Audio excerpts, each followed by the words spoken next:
Hi, Deb here. And in the US, June 14th is Flag Day. So I thought, let's talk about Betsy Ross. So this is a Peggy Nesbitt Betsy Ross doll. She's, I'd say, about 9 inches tall. And the best I can figure, she was made in the 1970s. She comes with a flag that she was so famous for, if I can get that uncurled. There she is. And then she still has her tag. Costume Dolls by Peggy Nesbitt. Made in England, as all Peggy Nesbitt dolls are. And this says Peggy Nesbitt, Model H226 Betsy Ross. So I think Peggy Nesbitt, they made a lot of Revolutionary War dolls, so apparently all is forgiven. Made in England. Yeah. Okay. Mine is missing her arm, but that's okay. She's a beauty. She was made in the 1970s. I don't know if I said that. And their little cap. I think she's quite lovely, and I'm glad I have her. I'm not sure what material these dolls. I think I don't know. It's almost like composition, but you wouldn't think in the 1970s they'd be using that. So, does anybody know? It's not plastic, that's for sure. I love the detail of the face. Betsy Ross did not have an easy life. Born Elizabeth Griscom, January 1st, 1752. She was 8 of 17 children. Only 9 lived past childhood, though. They were Quakers.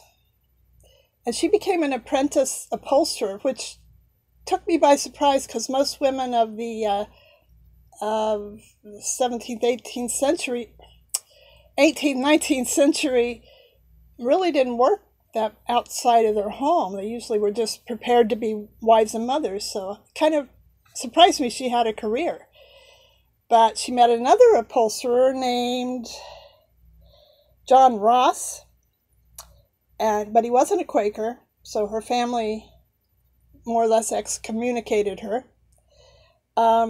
Let's see, they started a upholstering business of their own, and she became a widow at 24 because he served in the Continental Army and he died. Or no, that's the other husband.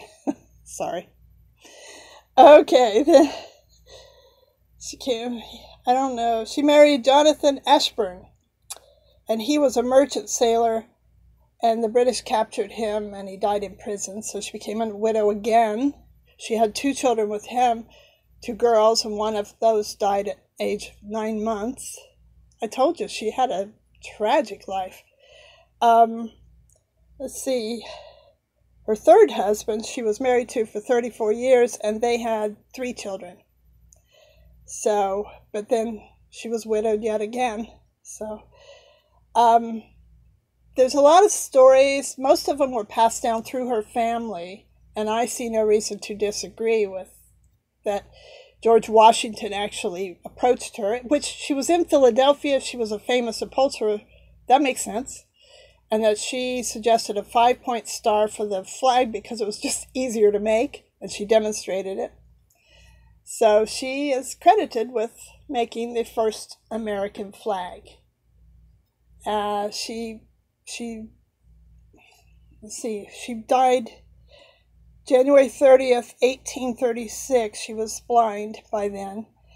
And she died at 84 years old, which was quite unusual for those times. So she lived quite a challenging life, but hopefully she will always be remembered for her contribution to the birth of America and its flag anyway.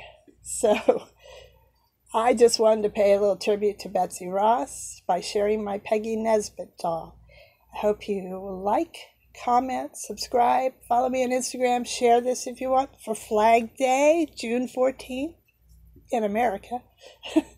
So I hope you like this. I hope you like, comment, subscribe, follow me on Instagram and all that stuff I always say. So until next time, toodles.